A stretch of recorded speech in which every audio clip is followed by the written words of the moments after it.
Good morning students आज के इस क्लास में हम लोग पढ़ने वाले हैं अध्याय 4 है ना। अध्याय 4 में है तत्वों का आवर्ती वर्गीकरण। ओके, तो तत्वों का आवर्ती वर्गीकरण में जो है अभी तक जो है हम कुछ वैज्ञानिकों का जिन्होंने तत्वों का जो है क्या किया था, वर्गीकरण करने का प्रयास किया था, उनके बारे में हम देख चुके थे, पढ़ चुके थे। ठीक है, और आज हम लोग पढ़ने वाले हैं मेंडलीव का वर्गीकरण। तो जो लोथर मेयर था, जो अपना आयतन वक्र प्रस्तुत किया था, ठीक है ना, तो उसमें उन्होंने क्या किया था, आवर्ती शब्द का क्या किया था, इस्तेमाल किया था। अब उसी के आधार पर जो है ये जो मेंडलीव जो था है ना, मेंडलीव ने क्या किया, तत्वों का जो है वर्गीकरण करने का प्रयास किया। तो इनका जो है तत्वों के वर्गीकरण करने में जो है एक जो है बहुत ही उल्लेखनीय जो है योगदान रहा है ना, और इसी कारण से जो है मेंडलीव को जो है आवर्त सारणी का जनक कहा जाता है। क्या कहा जाता है? आवर्त सारणी का जनक कहा जाता है, याद रखिएगा। ठीक है, तो हम लोग समझते हैं मेंडलीव जो था वो तत्वों का वर्गीकरण कैसे किया। ठीक है ना, तो ये जो मेंडलीव था है ना, ये क्या किया, मेंडलीव जो था वो तत्वों को जो है परमाणु भार के आधार पर, किसके आधार पर, तत्वों के जो परमाणु भार होते हैं उसके आधार पर जो है वर्गीकरण करने का इन्होंने क्या किया, प्रयास किया। ठीक है, समझ में आ रहा है ना। तो इसके लिए इन्होंने क्या किया, ये जो मेंडलीव जो था है ना, ये जो मेंडलीव जो था उन्होंने क्या किया, वो जो था, जो मेंडलीव जो था, ठीक है ना, परमाणु भार के आधार पर और जो तत्व जो होते हैं, तत्वों के जो है रासायनिक है ना और भौतिक गुण धर्मों के आधार पर इन्होंने क्या किया, तत्वों को जो है वर्गीकरण करने का इन्होंने प्रयास किया। और इसके लिए उन्होंने क्या किया, ये जिस समय जो है तत्वों का जो है वर्गीकरण कर रहे थे, उस समय टोटल जो है 63 तत्वों की क्या हुई थी, खोज हुई थी। तो इन्होंने उनको क्या किया, सभी को जो है उसके लिए जो है 63 कार्ड लिए और सभी कार्डों को क्या किया, इसमें उन्होंने जो है सभी तत्वों के जो है गुण धर्मों को क्या किया, इसमें जो है इन्होंने लिखा। और लिखने के पश्चात जो मेंडलीव जो था वो क्या किया, सभी जो जितने भी जो कार्ड लिए थे 63 कार्ड, उनको क्या किया, उनको जो है समूहीकृत करने का प्रयास किया है ना, मतलब उनको क्या किया, जमाया। कैसे जमाया, उन्होंने जो है उनको गुण धर्मों के आधार पर क्या किया, जमाया। तो जिन जिन कार्ड में है ना, जिन कार्ड में जिन तत्वों का जो है गुण धर्म क्या हो रहा था, मेच खा रहा था या फिर मिल रहा था, उनको इन्होंने क्रम वाइज क्या किया, जमाया। और जमाया मतलब जो है रखा है ना, एक साथ रखा। तो इन्होंने पाया कि जो तत्व जो होते हैं वो जो है गुण धर्म के आधार पर, अपने परमाणु भार के आधार पर क्या हो रहे हैं, क्रम वाइज क्या हो रहे हैं, ऑटोमेटिक जो है क्या हो रहे हैं, व्यवस्थित हो रहे हैं। ठीक है ना, तो क्या हो रहे हैं, वो जो है क्रम वाइज जो है व्यवस्थित होते जा रहे थे। इसके साथ साथ जो है एक स्थिति ऐसी आ रही थी, जब वो उनको जमाते जा रहे थे तो सभी में जो है क्रम वाइज क्या हो रहे थे, परमाणु भार के आधार पर अपने आप जमते जा रहे थे। इसके साथ साथ उनका जो वो जो गुण धर्म जो था है ना, जो गुण था वो एक निश्चित अंतराल के बाद क्या हो रहा था, निश्चित अंतराल के बाद जो गुण जो था तत्वों का, वो क्या हो रहा था, दोबारा जो पुनः जो है दोहराया जा रहा था। मतलब निश्चित अंतराल के बाद वो क्या हो रहा था, गुण धर्म पुनः फिर से मिल रहे थे। तो इस प्रकार से इन्होंने क्या किया, जितने भी जो समान गुण धर्म वाले जो तत्व थे, ठीक है ना, तो उनको जो है एक जो है समूह के रूप में जो है क्या किया, समूह के रूप में व्यवस्थित किया, जिसे वर्ग बोलते हैं या फिर समूह बोलते हैं। समझ में आया। उसके बाद जो जिस अंतराल के बाद पुनः क्या हो रहे थे, फिर जो है पुनः एक निश्चित क्रम में जो है क्या कर हो रहा था, परमाणु भार के आधार पर जम रहा था। उसके बाद जो है वो जो है निश्चित अंतराल के बाद फिर क्या हो रहा था, जो तत्वों में फिर से जो है उनके जो गुण धर्म जो है फिर से क्या हो रहे थे, मैच हो रहे थे एक निश्चित अंतराल के बाद। समझ में आ रहा था, समझ में आ रहा ना।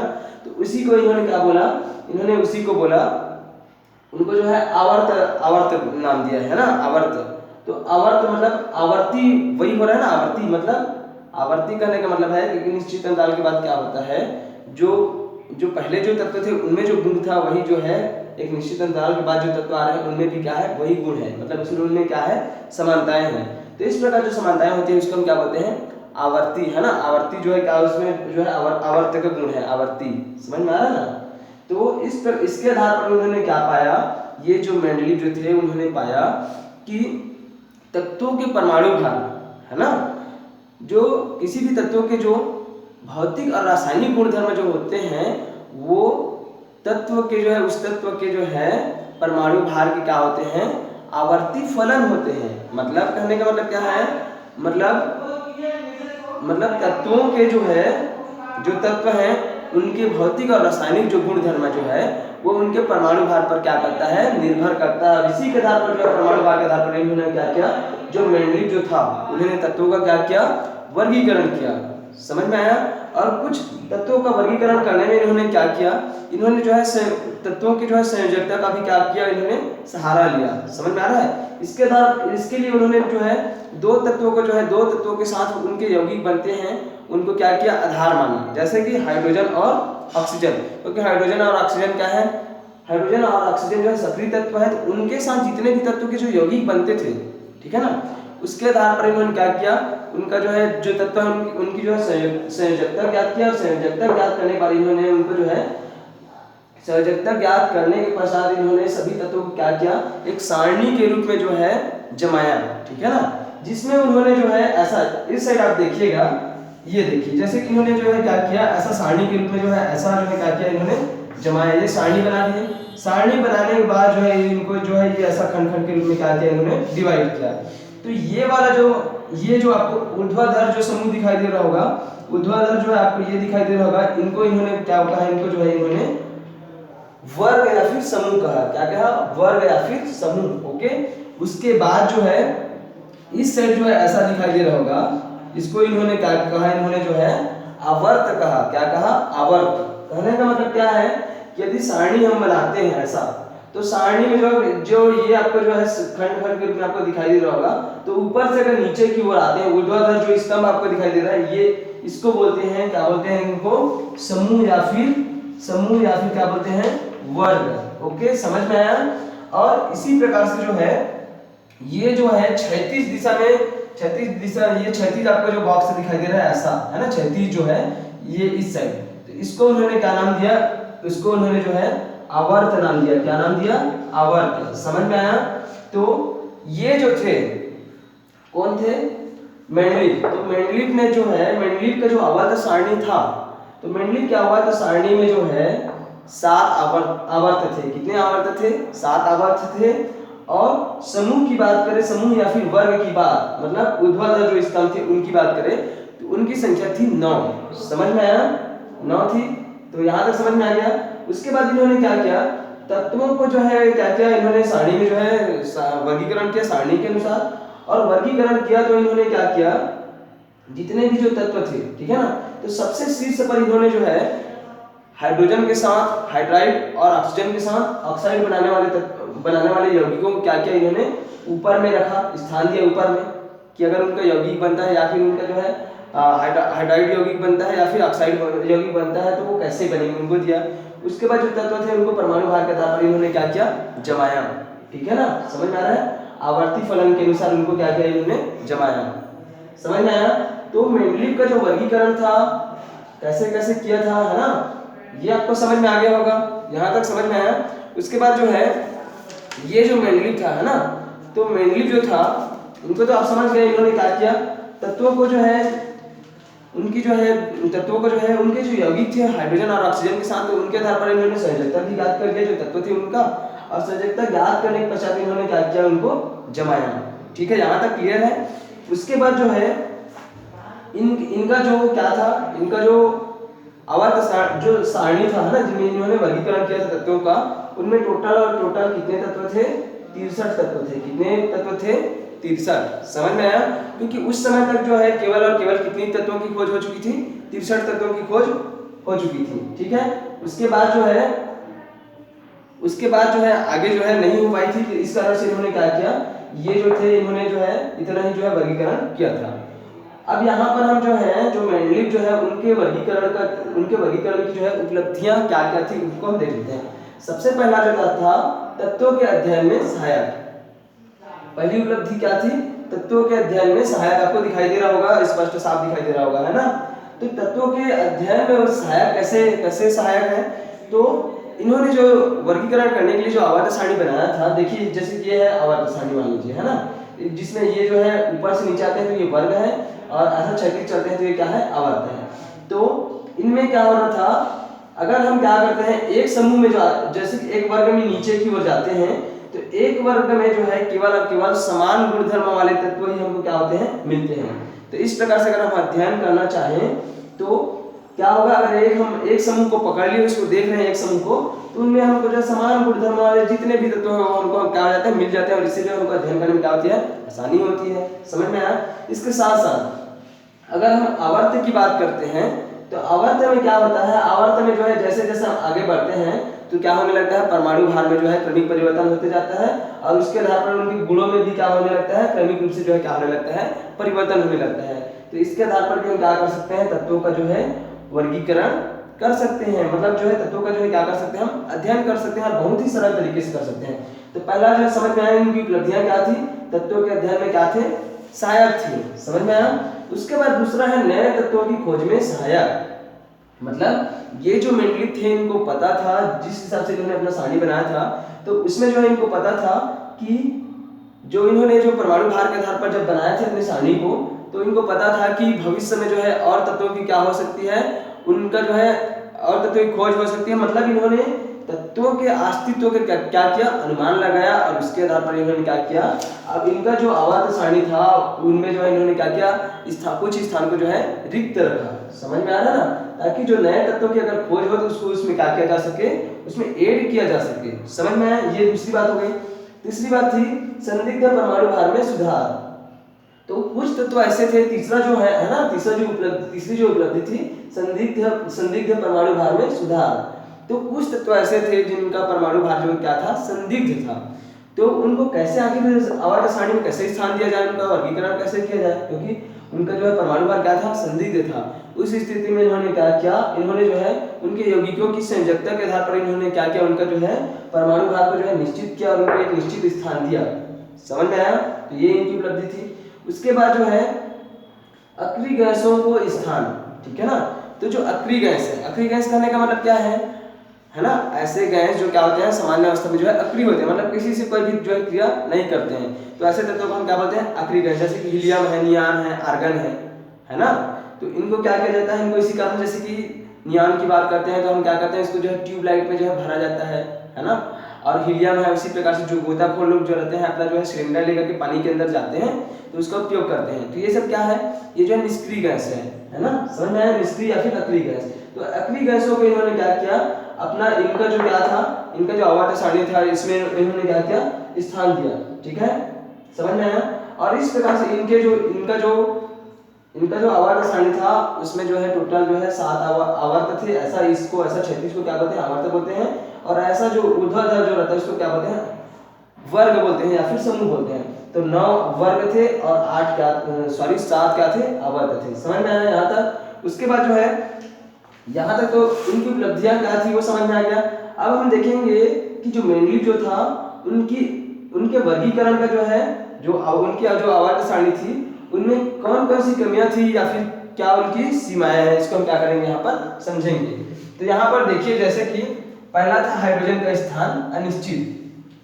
मतलब जो हाइड्रोजन जो है ना, अगर हम हाइड्रोजन की बात करते हैं तो हाइड्रोजन का अगर हम क्या करते हैं, उनका जो है हम उनको आयन कराते हैं तो हाइड्रोजन जो है H+ आयन भी बनाता है, धन आयन है ना, H+ आयन और H- आयन भी बनाते हैं।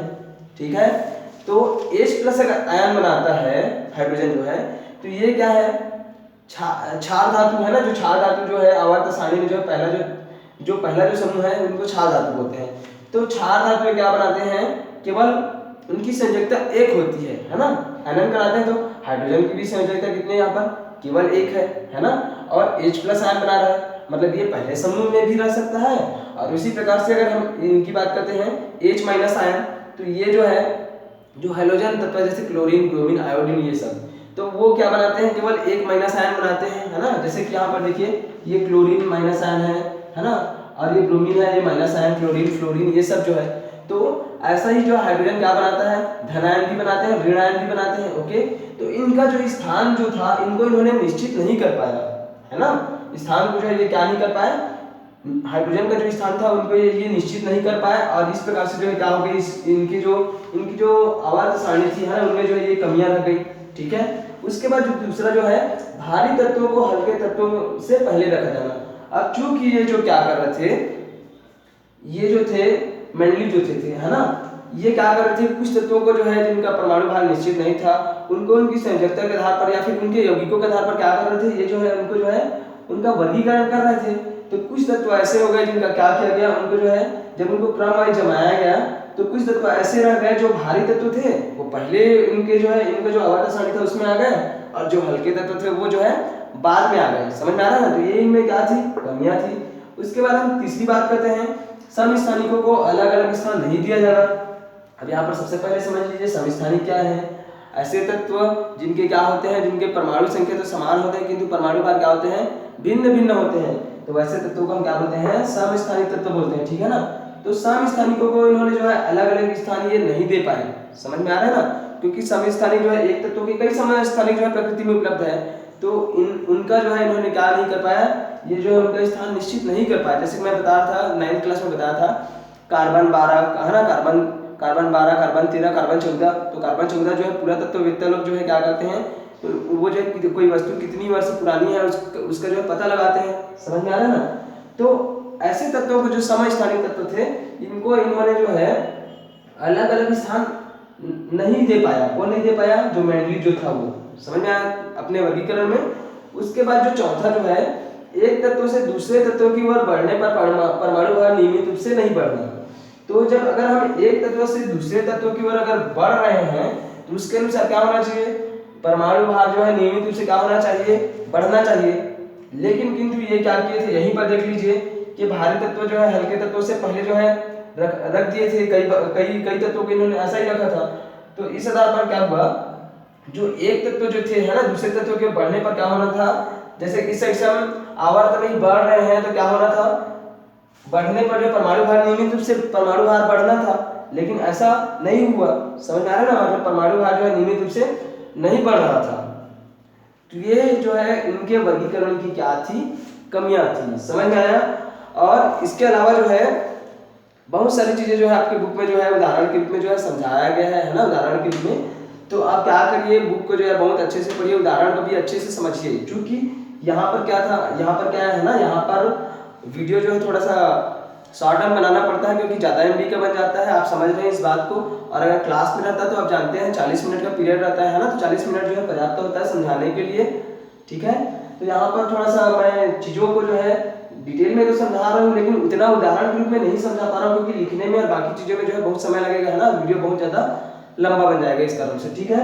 तो आप समझिएगा, मैं जो समझाने का प्रयास किया उसको समझिएगा, और जो भी अगर कुछ भी चीज़ें समझ में नहीं आती है तो आप जो है स्कूल में आकर के जो है क्लास में पूछ सकते हैं, है ना।